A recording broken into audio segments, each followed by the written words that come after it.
Jane needs a job. She has a job. She works as a waitress at a local diner. She needs another kind of job, a role, a part, something. Anything to let her know she's on the right path. Anything to let her know she deserves more than a school variety show. Acting is a fool's pursuit, 1 in a billion, her father says. Her grandfather agrees but adds, those who have the courage to follow their dreams have a 99% chance of being that 1 in a billion. Have courage. Courage will put the odds in your favor. Jane loves her grandfather and wants to make him proud, wants to show him he's right. I'll be that 1 in a billion.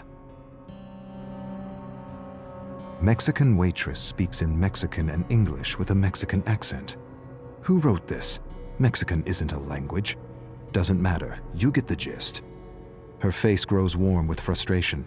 The accent isn't necessary. Why? Why the accent? Why can't it just be waitress? Waitress who speaks English? Why does the script need the waitress to be Mexican? Why is this important to the scene? Jane stares at the director, trying to understand his needs. It brings flavor. What does that mean? It doesn't bring flavor. It perpetuates a stereotype. Yet, Jane says nothing. She says nothing because she doesn't want to be blacklisted as a social justice warrior. Doesn't want to be called a complaining minority. With a slight Spanish accent, she finishes the audition.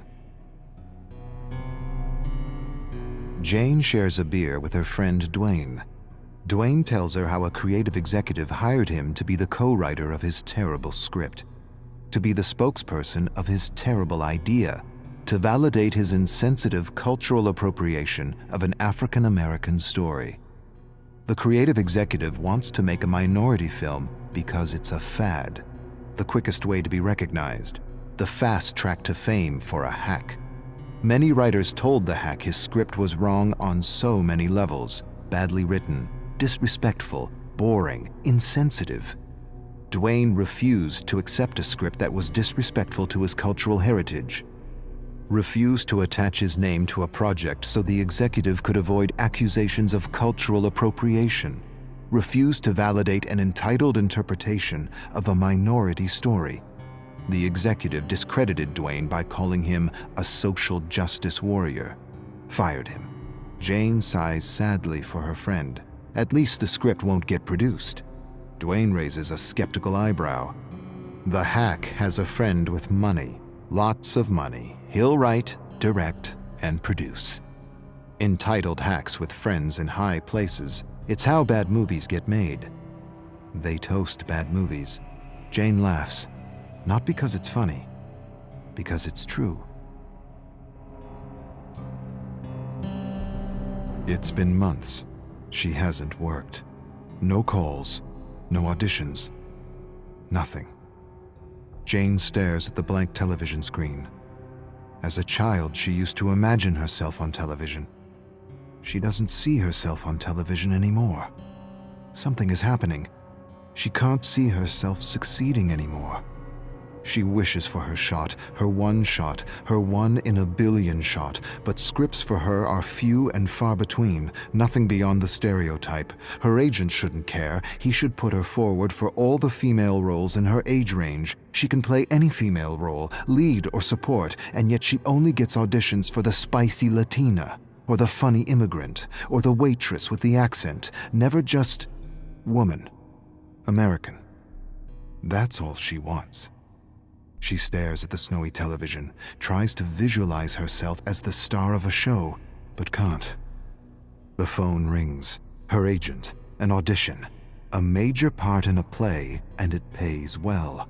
For a moment, just a moment, she feels like 1 in a billion.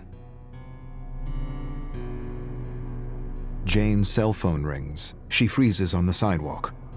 This is it.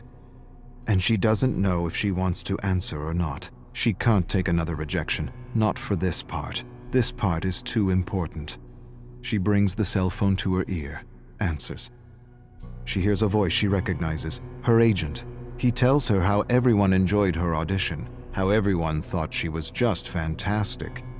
He goes on about something else. She waits for the but. The proverbial but, 1,000 compliments negated by one single, all-destroying but. It doesn't come. She listens to the trivial notes and waits for the polite rejection. Instead, you got the part. She's not sure she heard right. You got the part. She mumbles to herself. I got the part. Her face grows numb with disbelief. She screams. Strangers turn to face her. Sorry. Dwayne helps Jane rehearse at a cafe. They take a break and he tells her the hack is now doing a Chinese story and is desperately searching for a Chinese writer to validate his most recent abomination. Jane laughs. Hacks with money, it's how bad movies get made. She tells Dwayne things are going well with the play. She doesn't have to do an accent, doesn't have to wear a miniskirt or perpetuate a ridiculous stereotype, doesn't have to do all the stupidities she had to do in the past. This is a real gig, a meaningful gig, a gig she can share with her family. She knocks on the table. Dwayne laughs and says it isn't wood. She shrugs. He says he's happy for her and hands her a cutout from a magazine. Open audition for Quick Talk. He says he put in a good word for her. She'd make a perfect host. She thanks him, but the play takes all her time. Too bad. You're the most real person I know, and that's what the show needs. Authenticity. Last rehearsal before opening night, and she's nailed her role despite some last-minute changes to the script. She feels the adrenaline and a great sense of flow unlike anything she's ever experienced before. The director claps after the last line is delivered. He approaches her, tells her he's amazed, impressed, inspired, but he feels her character would work better with an accent. A what?